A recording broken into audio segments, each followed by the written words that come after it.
السلام علیکم ورحمۃ اللہ۔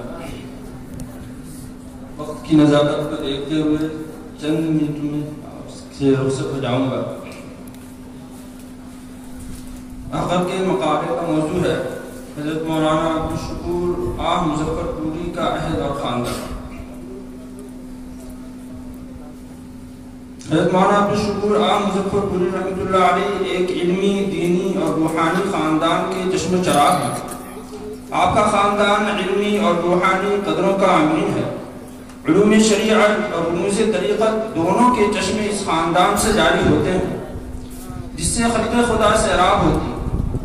خود حضرت آہ مظفر پوری رحمۃ اللہ علیہ اپنے وقت کے بلند پایا، قابل قدر عالم دین، قادر الکلام، نامور شاعر، ایک اچھے ادیب، حضرت شیخ الہند مولانا محمود حسن دیوبندی رحمۃ اللہ علیہ کے شاگرد، مفکر اسلام حضرت مولانا سید ابو المحاسن محمد سجاد رحمۃ اللہ علیہ، بانی امارت شریعہ بہار و جمعیت علماء ہند، نیز دارالعلوم مئو کے شیخ الحدیث و صدر المدرسین، مدرسہ اسلامیہ شمس الہدیٰ پٹنہ کے لائق استاد، مدرسہ جامع العلوم مظفر پور کے صدر المدرسین ہونے کے ساتھ بہار کے ممتاز صاحب نسبت بزرگ قطب الاقطاب حضرت مولانا شاہ بشارت کریم غرولوی رحمۃ اللہ علیہ سے فیض یافتہ۔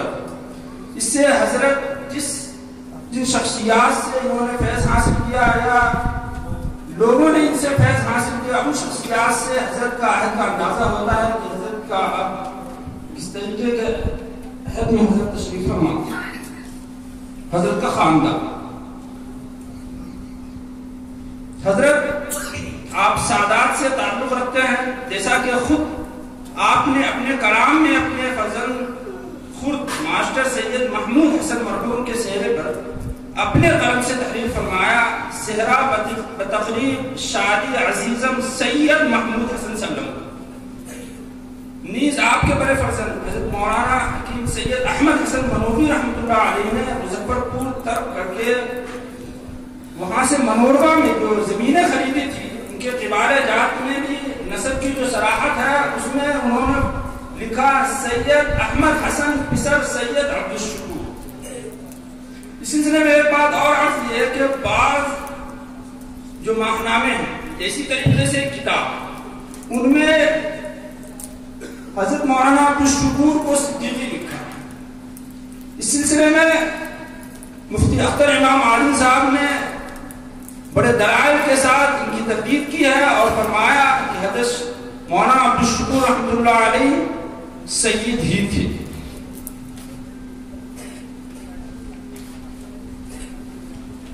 اب میں اخیر میں اللہ تعالیٰ نے اس خاندان کو اتنی فوقیت دی ہے، جس طریقے سے مولانا عارف صاحب نے جو بات کہی، اب اس بات کو دہرانا میں مناسب نہیں سمجھتا کہ اللہ تعالیٰ بعض خاندانوں کو چن لیتا ہے۔